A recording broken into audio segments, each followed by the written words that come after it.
excuse my nerves. So, firstly, I would like to thank Huntingtons Queensland for being involved in such a wonderfully far-reaching initiative like Lighting the Way for HD, and for holding this forum today, giving us all the chance to at least meet some new people, which I think is awesome.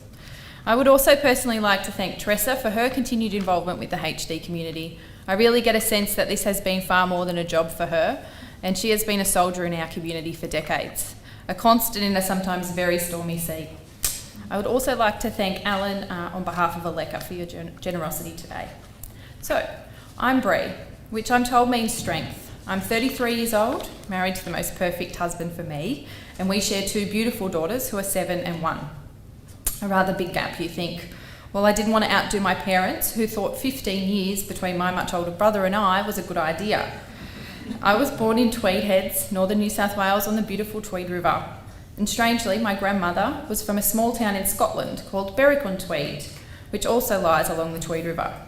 I've found out so far in life that there are small details that connect us to one another that we find somewhat interesting or important to who we are.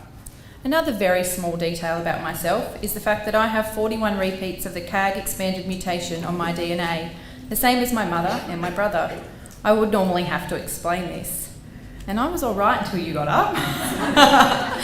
I would normally have to explain what this means for myself and my family, but not today, not in this room, which is actually quite nice. There's something relieving about just others understanding who you are.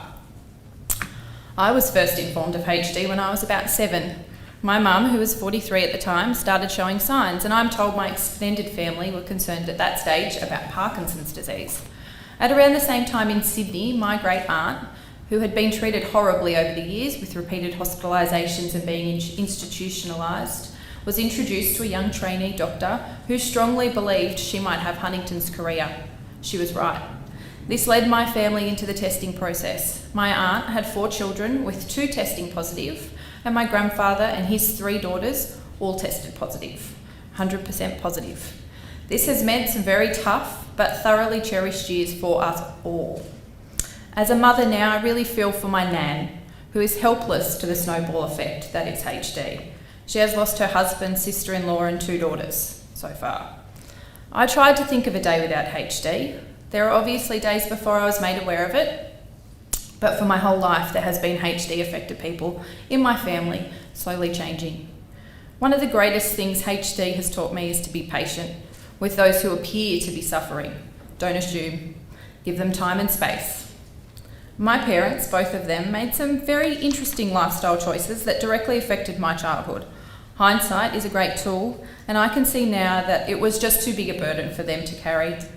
And I don't think it helped that my mum continued in her denial, never moving forward. In my first year of high school, my mum left my dad and me, and I felt abandoned, left behind, but also slightly relieved. I was only 12 and HD can be a bit full on at times. My life as I knew it was turned upside down, and everything else began a gradual slide in the wrong direction. Thankfully, one I came out of relatively intact. I believe a lot of the drive in me to do better for myself comes from the foundations instilled by my parents. Manners, kindness, sharing, wrong from right. My parents were together for 6 months when they fell pregnant with my brother and were swiftly married. And they were together for 29 years before the unknown of HD defeated their marriage. Over 20 years after my parents' separation and my mum's passing, my dad is still moved to tears when he talks about her. Oh, it's going to make me cry. We've all made bad decisions at times and are far from perfect. It's in these times that most of our learning takes place. To be resilient and bounce back, and to develop a compassionate heart that's ready for change. This would come full circle when I was 17 and my nan and I became mum's carers until her passing. So, because of all this, I decided rather early in my life that my walk with HD would be a very different one. When I first met my husband, I informed him of my situation, giving him the chance to run a mile, which would have been completely understandable. Obviously, he chose to stand beside me in this, and we moved forward with the testing process. I was 25 when I got my positive result. I believe I was ready for the result. I know that not all people feel this way, but I found it best in this case to prepare for the worst, just in case. So yes, I was prepared, but it still hurt. I cried a lot in that time. I'm still a crier. Movies, kids, I guess I wear my heart on my sleeve. It was hardest having to tell the people around me, whom I love and adore very much, and them knowing that they couldn't really do very much to make it better. It was not long after this that we found out we were surprisingly pregnant. I had always intentionally tried very hard not to get pregnant, so we decided to do a CVS and were elated to discover our baby was negative. So that's what that feels like. We got busy, had a baby, bought a house and worked very hard. I always wanted to go to university, so this was our next step. My ever-supportive husband was all for it. At this moment, I have 2 units to complete of my secondary teaching degree. My initial drive for teaching was school counselling, and I just love helping kids. They are our future. Our next generation of leaders and good role models are one way of providing them with a road or another choice to take. In the second year of my degree, during a history unit, I chose to complete my assessments on the stigma attached to people with HD from the 1950s until present. This is what put me in contact with HD Queensland. Thankfully, some things have changed in regards to support, but some areas still need much improvement. That's for another day. As part of my research, I also found HDYO. I was instantly amazed, and I shared my thoughts with them on their blog. Matt and his crew are awesome, and their work is foundational. I contacted my brother and cousin, who I've been talking to recently, about telling our own children and the fear attached to this. We all had stories about Googling HD when we were younger and much less informed. The doom and gloom attached to these searches we did not want for our kids. HDYO was a shift needed in this area. It is age appropriate, provides resources and is clear to navigate, as you all saw earlier. I was so impressed and instantly hopeful for our kids. There were proactive people focusing on our children to make them the most informed and productive people they can be in a place that others say has no hope. I'm still impressed with their work. Since finding out about my positive result, I've made changes to my lifestyle. Stopped drinking alcohol and smoking cigarettes. This came from my own experience with HD, where 2 of my aunties also decided to do this, and they were afforded more time, I believe, due to this. It is frustrating though, especially as an Australian, having to explain to people why I don't drink. Most instantly think it's religious. Anyway, I have found it interesting how kids at school react also. They are able to see that someone can actually succeed and be okay if you don't drink or do Facebook. I've also avoided that.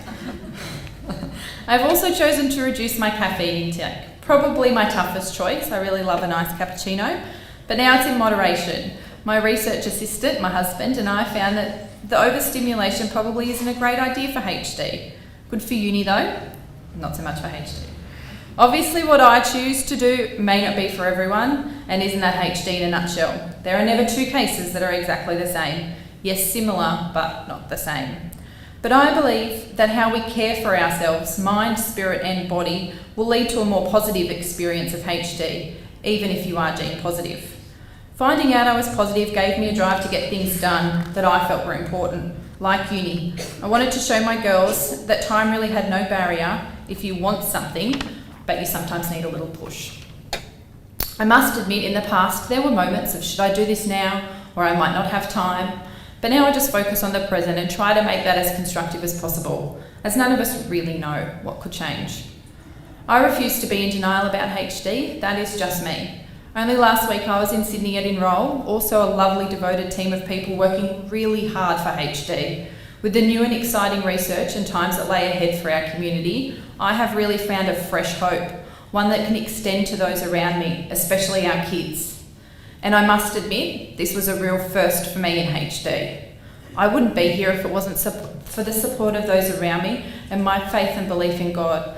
They believe in me and have shown me so much love. I've been told that I shared too much information, especially about HD, but I've believed for most of my life that there is an individual power in knowledge. The power to make better choices, the power to make no choice, or the power to make a change. My continued walk with HD will celebrate the truth of this, and in fact I'm very grateful for and will not change. Thank you.